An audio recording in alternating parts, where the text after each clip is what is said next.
नारायण चरण करहु मोहि जगधन्य, करहु मोहि जगधन्य। बोले कृष्णचंद्र भगवान की जय हो।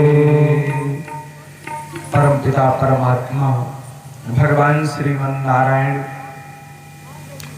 की निर्व्याज करुणा के फलस्वरूप आज कथा के षष्ठ दिवस में हम समस्त भक्तजन विराजमान हैं। भगवान के अन्य लीलाओं के साथ विवाह लीला में हम सबको प्रवेश करना है। इसलिए प्रिया प्रियतम भगवान श्री मर्यादेंद्र के श्री युगल चरणारविंदों में हम सब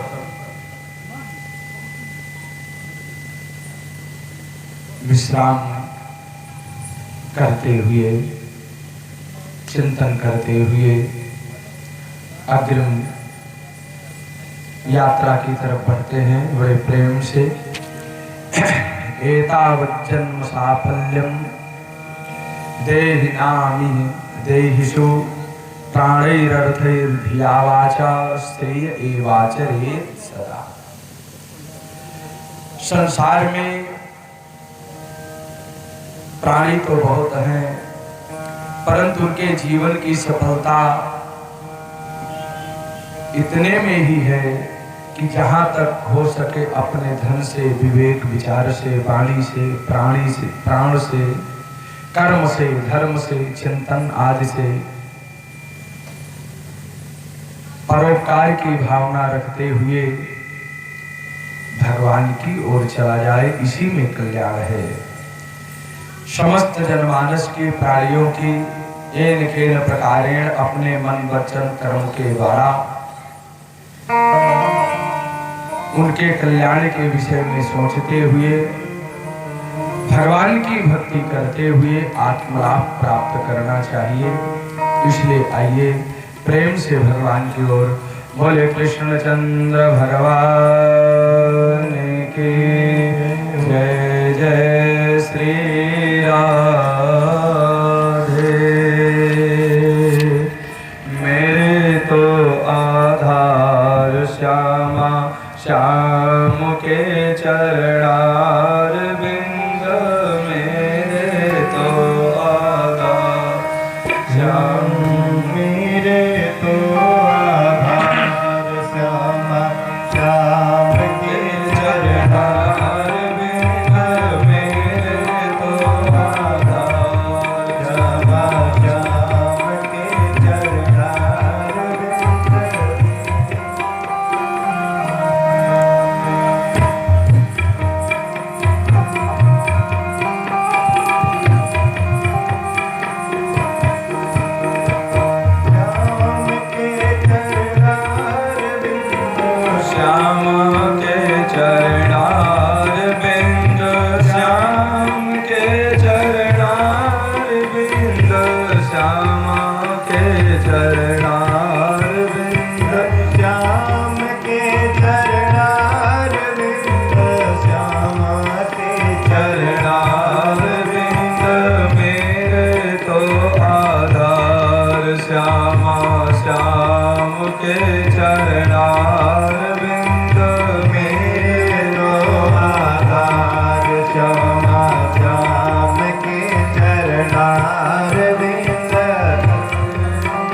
के चरणार बिंद संतों के आधार श्यामा श्याम के चरणार बिंद आधार श्यामा श्याम के चरणार बिंद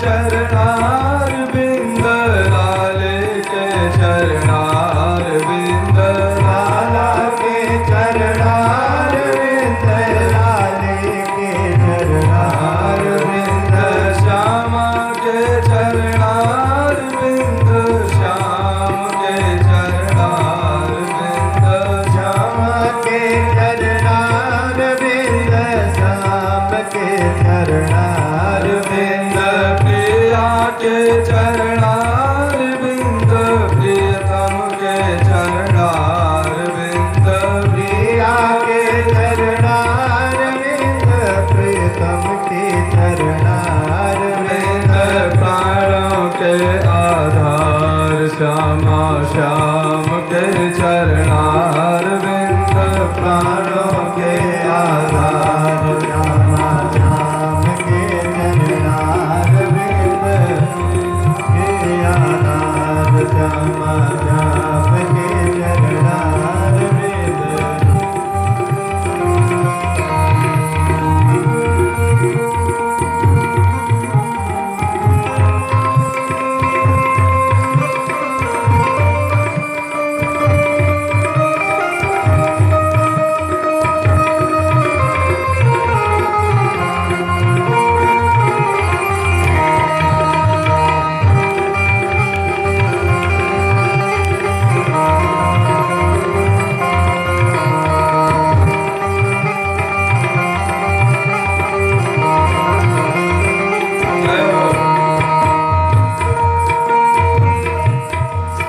मेरे तो आधार श्यामा श्याम के चरणार बिंद मेरे तो आधार श्यामा श्याम के चरणार चरणार बिंद मेरे तो आधार श्यामा श्याम के चरणार चरणार बिंद श्याम के चरणार बिंद श्यामा के चरणार बिंद श्याम के चरणार बिंद श्यामा के चरणार बिंद मेरे तो आधार श्यामा श्याम के चरणार बिंद मेरे तो आधार श्यामा श्याम के चरणार बिंद मेरे तो आधार श्यामा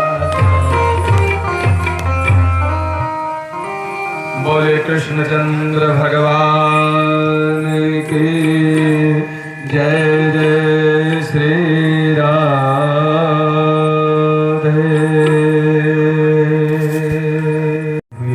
भगवान की कथा की ओर चलेंगे। भक्तों, कल भगवान की मंगलमयी पावनमयी कथा में चेरहरण की कथा में हम सबने विश्राम किया। वास्तव में निषिध्यमानाः पतिभिर्भ्रातृभिर्भ्रातृबन्धुभिः श्रुतैः भक्त्युत्तमश्लोके दीर्घश्रुतधृताशयाः निषिध्यमानाः पतिभिर्भ्रातृभिर्बन्धुभिः सुतई। ये परमपिता परमात्मा भगवान श्री लक्ष्मी नारायण के अभिन्न स्वरूप भगवान श्री कृष्णचंद्र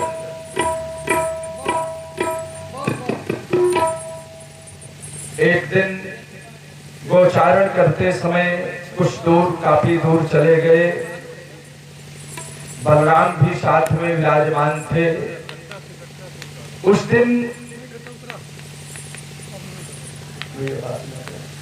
दिन जो है परमपिता परमात्मा को चारण करते हुए कुछ खाने की इच्छा व्यक्त की। बाल वालों के साथ भगवान विराजमान थे। सुखदेव भगवान कहते हैं कि भगवान के आदेश से जब बाल बालों ने देवकी नंदन भगवान श्री कृष्ण तो इस प्रकार की प्रार्थना की,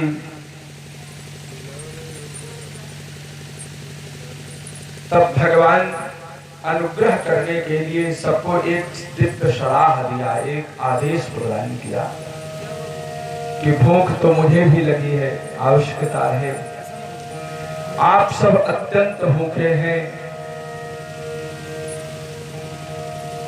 तो आप यहां से कुछ ही दूर पर कुछ ब्राह्मण परिवार के घर हैं और ये ब्राह्मण यज्ञ में संलग्न रहने वाले हैं। इन ब्राह्मणों के घर चले जाओ, उनकी पत्नियों से कहो कि मुझे भूख लगी है, भगवान कृष्ण ने मुझको भेजा है। महाराज सब की बातों को श्रवण करके सब विश्वास करके गए। ब्राह्मणों ने तो आदर नहीं किया, लेकिन उन ब्राह्मण की पत्नियों ने जब ये सुना कि भगवान ने भेजा है, तो श्रृंगार वस्त्र आदि से युक्त होकर विविध प्रकार के पकवान को लेकर के थाल में सजा करके भगवान के पास आ जाते हैं। यहाँ पर समझने की बात है, उनके पति ने उनको बहुत रोका, परिवार वालों ने रोका, लेकिन किसी की बात को नहीं मानी। वह बर्तनों में अत्यंत स्वादिष्ट और हितकर भक्ष्य भोज जले चौष्यादि चारों प्रकार के पदार्थों को लेकर के भाई बंधु और पति के रोकने पर भी प्रियतम भगवान श्री कृष्ण के पास चल पड़ी। वास्तव में जैसे नदियां किसी पहाड़ से निकल करके समुद्रगामी हो जाती है, समुद्र में जाकर के मिल जाती है, ठीक उसी प्रकार से समुद्र रूप भगवान से मिलन की कामना से ये समस्त ब्राह्मण पत्नियां घर से निकल करके भगवान के पास चल पड़ी। निषिध्यमानाः पतिभिर्भ्रातृभिर् बन्धुभिः सुतैः भगवत्तम श्लोके दीर्घश्रुत धृताशयाः। ये दीर्घश्रुत धृताशय है। आज भगवान के पास कौन आ रही है? कोई साधारण स्त्री नहीं है, ये दीर्घश्रुत धृताशया है। दीर्घम चिरकालम श्रुतेन कथाश्रवणेन धृतः आशयः याशान्ताः। ये समस्त देवियां दीर्घ काल से जिन परमात्मा भगवान श्री कृष्ण के मंगलमय यश का श्रवण करती रही हैं, गुणगान सुनती रही हैं, उन भगवान के पास आई है। बड़ी भारी मनोकामना लेकर के, अभिलाषा लेकर के आई है। और ऐसे नहीं आई है, सब कुछ छोड़ करके आई है। आपको ध्यान से श्रवण करें, सब कुछ छोड़ करके आई है। भगवान के इसी स्वरूप ने तो मोह लिया। भागवतकार लिख रहे हैं कि श्यामम हिरण्यम परिधिम बनमाल्यवरिह धातो प्रबाल नटवेश मनुव्रतांसे विन्यस्तहस्तमितरेण धुनानमब्जम्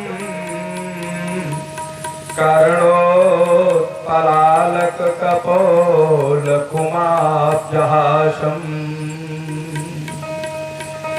उनके सांवले शरीर पर सुनहरा पीतांबर झलक रहा है। झिलमिल झिलमिल झलकता हुआ उस सुनहरे पीतांबर से भगवान की इस दिव्य सांवल शरीर की अत्यंत शोभा हो रही है। गले में वन की माला शोभायमान हो रही है। मस्तक पर मोर का मुकुट भी शोभायमान है। अंग अंग में रंगीन धातुओं से चित्रकारी की गई है। नए नए कपोलों के गुच्छे शरीर में लगा करके धारण करके मानो नट का वेश बना करके भगवान नटवर के रूप में अत्यंत दिव्यता से दिखाई पड़ रहे हैं। एक हाथ अपने सखा ग्वालवाल के कंधे पर रखे हुए हैं तो दूसरे हाथ से कमल का फूल घुमा रहे हैं। कानों में कुंडल है तो कपोलों में घुंघराली अलके लटक रही हैं और मुखारबिंद तो मंद मंद मुस्कुराहट से युक्त है। ये भगवान की शोभा है। इन्हीं सौंदर्य ने निखिल सार सर्वस्व के इस सौंदर्य ने इस स्वरूप ने इन ब्राह्मण पत्नियों को मोह लिया। परिणाम क्या हुआ कि सब कुछ छोड़ करके आ गई, भगवान को खिलाया, प्रसाद खिलाया। जब भगवान के पास आई तो भगवान ने कहा स्वागतम वो महाभागा प्रियं किं करवाणि यन्नो रुद्रेक्षया प्राप्ता उपपन्नमिदं हि वः। मैं आपकी कौन सी सेवा करूं?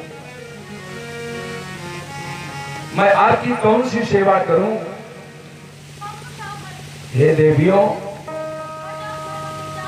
तुम सबके रोकने पर भी न मान करके न रुकती हुई मेरे पास दर्शन की अभिलाषा से आई हो।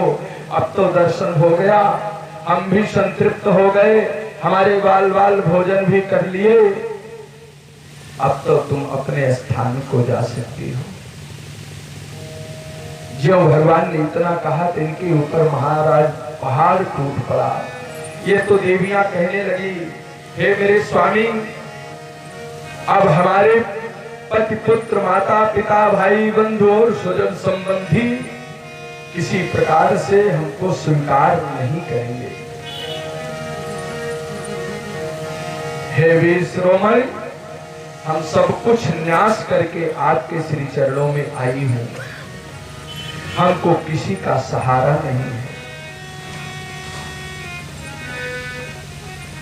अब हम आपके शरण को, सहारे को छोड़ करके किसी अन्य के शरण में जा ही नहीं सकते। आप ऐसी व्यवस्था कर दें कि हम आपके पास रहें। भक्तों, इसी भावना में जीवन की सार्थकता सिद्ध होती है। गृह्णन्ति नो न पतयः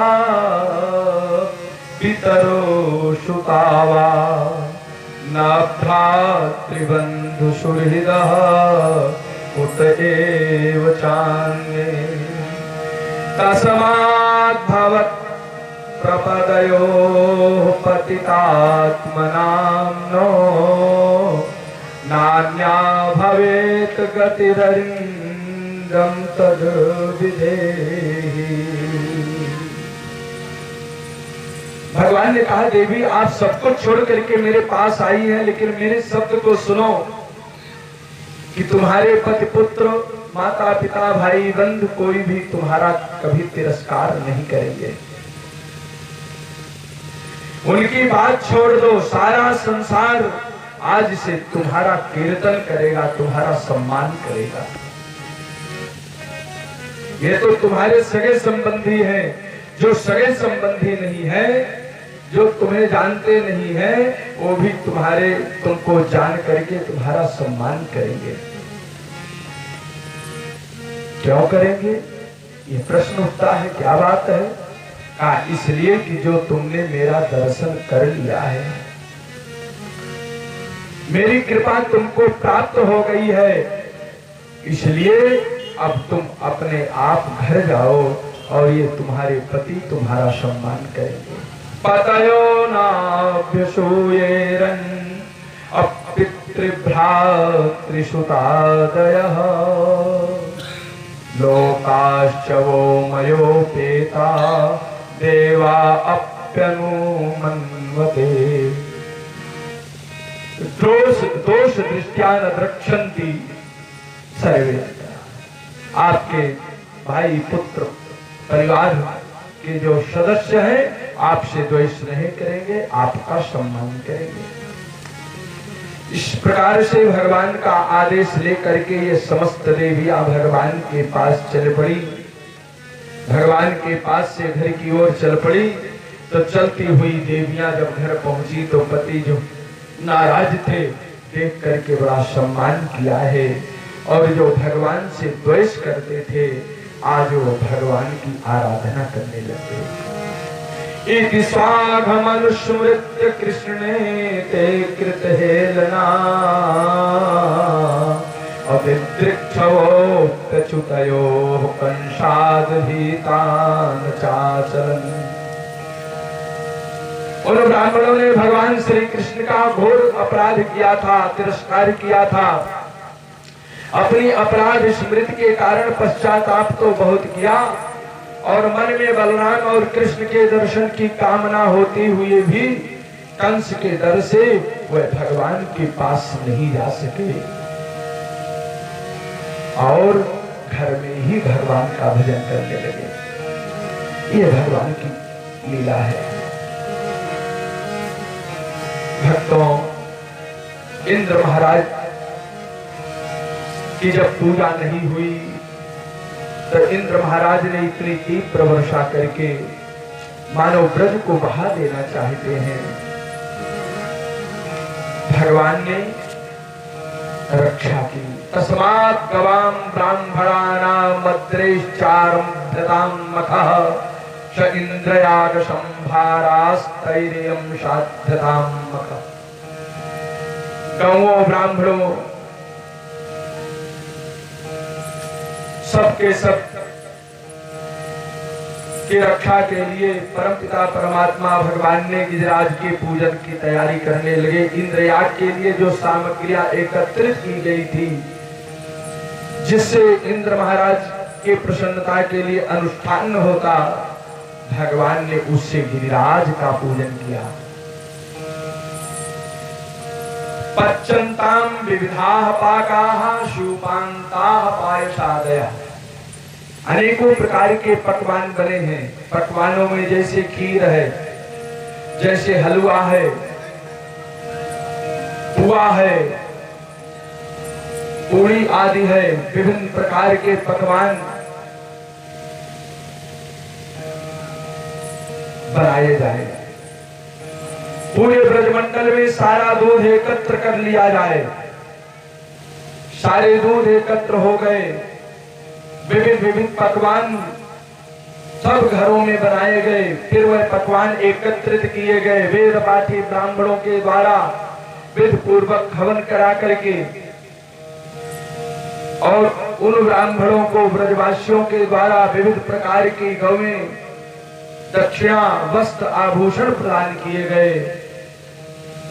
श्री सुखदेव भगवान कहते हैं, राजन, उस ब्रज में चाहे कोई चांडाल हो, अतिथि हो, कोई भी हो, सबके सब संतुष्ट हो गए। सबको पर्याप्त मात्रा में दक्षिणाएं दी गई, व्यवस्थाएं की गई, उनकी सेवा की गई।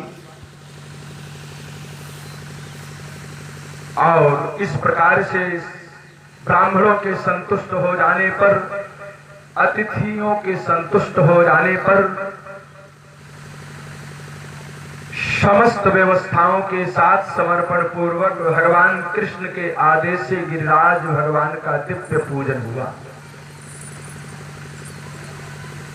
पूजन होने के उपरांत जो भी प्रसाद अवशिष्ट था उसको प्रसाद के रूप में समस्त ब्रजवासियों ने भोग लगाया, आनंद के साथ विहार कर रहे हैं। एतन मम्मतं तात क्रियताम यदि रोचते अयं गो ब्राह्मणाद्रीणाम मह्यं च दयितो मखः। भगवान ने यही सलाह दिया था कि यज्ञ गौ ब्राह्मण और गिरिराज को भी प्रिय होगा और यह मुझे भी अत्यंत प्रिय है, इसलिए सबको मेरी बात मान करके इस प्रकार से पूजन अर्चन करना चाहिए। और समस्त ब्रजवासियों ने उस पूजन को किया। कभी कभी हमारे परिवार में, हमारे गांव देश में कुछ परंपराएं गलत हो जाती हैं, उसका बड़ा भयंकर दंड मिलता है। तो उन गलत परंपराओं से हमको आपको बचना चाहिए। संत शास्त्रानुमोदित सिद्धांत को, नियम को अपनाना चाहिए। वही अच्छा है। भगवान तो सबके काल है। काल स्वरूप परमपिता परमात्मा इंद्र महाराज के अहंकार को चूर करने के लिए ही ये व्यवस्थाएं की और एक सनातन पद्धति कायम किया, नारायण की पूजा का विधान किया, जिससे भगवान की कृपा सबको प्राप्त हुई। लेकिन इंद्र महाराज सबके ऊपर नाराज हो गए। गलम सांवर्तकम नाम मेघानां चांतिकारणं कारिणां इंद्र प्राचोदयत क्रुद्धो वाक्यं चाहे समन्वितो, वाक्यं चाहे समान्वितो। इंद्र को घमंड था, क्रोध में तिल मिला करके प्रलय काल वाले मेघों के सांवर्तक नामक गण को व्रत पर चढ़ाई करने का आदेश दे दिया। जाओ इतना वर्षा करो कि वृंदावन दिखाई न पड़े, गोकुल दिखाई न पड़े, सब बह जाए। तो इंद्र महाराज ने जब सांवर्तक मेघगणों को आदेश किया, आकर के इतना वर्षा किया, इतना वर्षा किए कि सब जलमग्न हो गए। तो भाग करके भगवान कृष्ण के शरण में गए। कृष्ण कृष्ण महाभाग त्वन्नाथं गोकुलम प्रभो, त्वन्नाथं मन्नाथं। हे प्रभु आप मेरे नाथ हो, गोकुल के नाथ हो।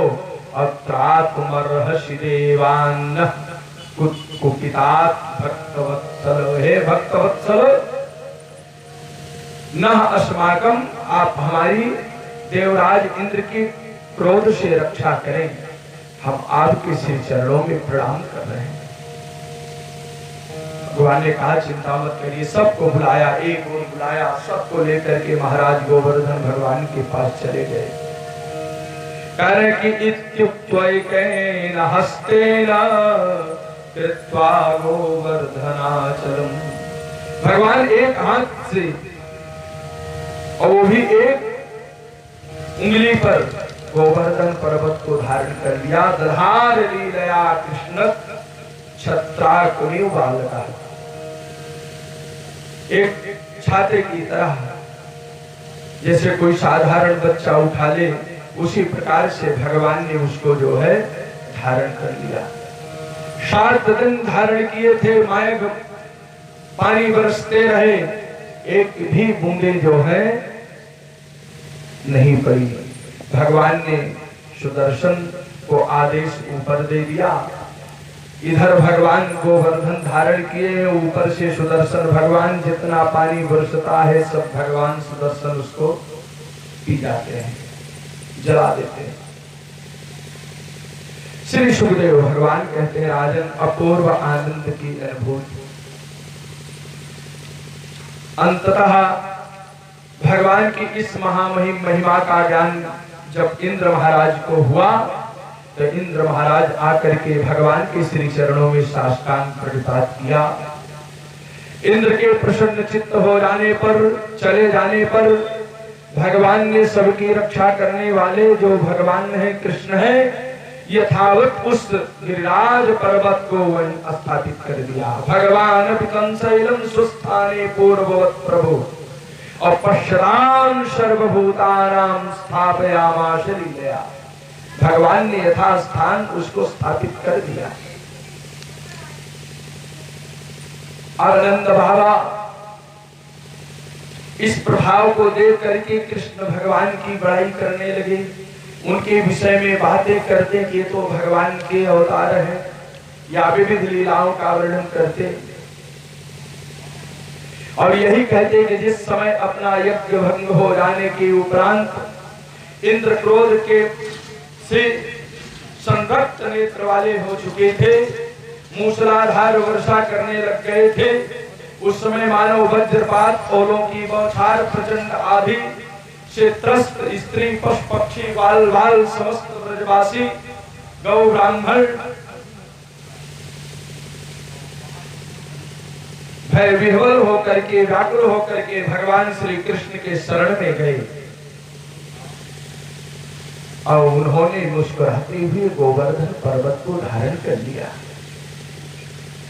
देवे वर्षति यज्ञ विप्लवरुषा वज्रास्म परशा मिलैः शीरत्पालपसस्त्री आत्मशरणम्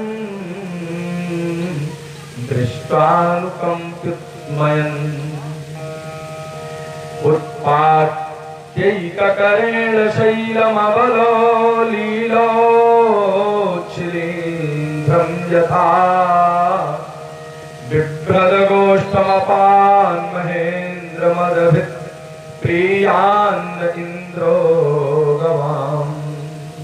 इंद्र का मद चूर चूर करने वाले भगवान गोविंद हम सब पर प्रसन्न हो। इस प्रकार से समस्त ब्रजवासी भगवान श्री कृष्ण के शरण में बार बार जाते हैं, चिंतन करते हैं भगवान की महिमा का। और फिर समस्त ब्रजवासियों ने मिलकर के भगवान श्री कृष्ण का अभिषेक किया, सुंदर अभिषेक किया और उस अभिषेक से भगवान बड़े प्रसन्न हो गए। सुखदेव भगवान कहते हैं, राजन जब भगवान का अभिषेक हो गया तो एक दिन नंद बाबा एकादशी व्रत थे। भैया कोई बात न करे और बहुत सावधान रहे।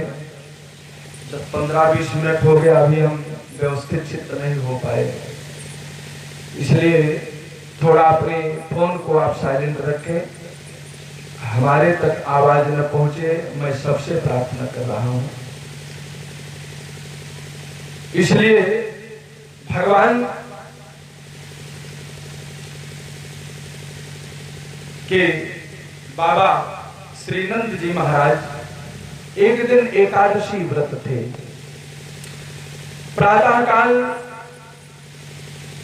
जब वो ब्रह्म मुहूर्त में उठे स्नान करने के लिए, तो जमुना में गए, स्नान किए, तो वरुण के दूत घूम रहे थे और नंद बाबा को पकड़ करके वरुण लोक लेकर चले गए। क्योंकि उस समय ब्रह्म मुहूर्त नहीं था, रात्रि कितनी है जान नहीं पाए, समझे सवेरा हो गया है, 12 बजे रात्र में ही स्नान कर लिया। थके थे, भगवान का अभिषेक हुआ था, इसलिए जल्दी सो गए थे। अर्धरात्र में ही जाकर के स्नान किया। परिणाम क्या हुआ कि वरुण के दूत उनको पकड़ करके लेकर चले गए। जब लेकर के चले गए महाराज, अब अन्वेषण होने लगा कि नंद बाबा जी कहाँ हैं। सब ब्रजवासी खोजने लगे, दिखाई नहीं पड़ रहे हैं। जब खोजते खोजते ब्रजवासी जमुना के किनारे गए तो देखा वस्त्र वहां पड़ा हुआ है, लेकिन नंद बाबा नहीं है। भगवान कृष्ण से बताया, दौड़े दौड़े कृष्ण भगवान गए, कहा चिंता मत करो, भगवान जमुना में प्रविष्ट होकर के जल के माध्यम से, जल के मार्ग से वरुण लोक की यात्रा की। और उस वरुण लोक में जब भगवान पधारे तो वरुण देवता ने भगवान को देख करके उनको प्रणाम किया, दिव्य सिंहासन पर बिठाया, उनके चरणों को धोया, उनकी पूजा की, अर्चना की, वंदना की और कहा महाराज हे भगवान आप क्यों आए हैं, बताइए क्या बात है। भगवान ने कहा कि आपने मेरे पिता को बंदी बना लिया है, मेरे बाबा को बंदी बना लिया है। नंद बाबा आए, उन्हें नंद बाबा के सामने भगवान की दिव्य स्तुति हुई, पूजा किया और फिर नंद बाबा लेकर के उनको अपने यहाँ चले आए। भक्तों, यह भगवान की दिव्य लीला को, इस दिव्य लीला को देख करके नंद बाबा बड़े आश्चर्यचकित हो गए। अब तो यही कहने लगे कि मेरा कृष्ण तो परमात्मा है, ब्रह्म है, मेरा कृष्ण, मेरा पुत्र, मेरा लाला, मेरा कन्हैया भगवान है। सबसे कहते, पूरे ब्रजमंडल में घूम करके कहते। भगवान ने योग माया को आदेश दिया, योग माया अभी वो समय नहीं आया, अभी कुछ दिन के लिए इनको और अपने माया में रखो। अभी से ये अगर ब्रह्म का प्रचार करने लगेंगे तो इनको भी कुछ अवशिष्ट लीलाएं बाकी हैं, उसका आनंद नहीं मिलेगा। जब किसी काल में इनको मेरा वियोग प्राप्त होगा और उस वियोग से अत्यंत दुखी होंगे तो उसमें इस मेरी ब्रह्म लीला का वास्तविक मेरे स्वरूप का आधान कराना और वास्तविक स्वरूप का अनुभव कराना। नंदादयस्तु तं दृष्ट्वा परमानंद निर्वृताः कृष्णं च तत्प्रच्छन्दोभिः स्तूयमानं सुविस्मिताः।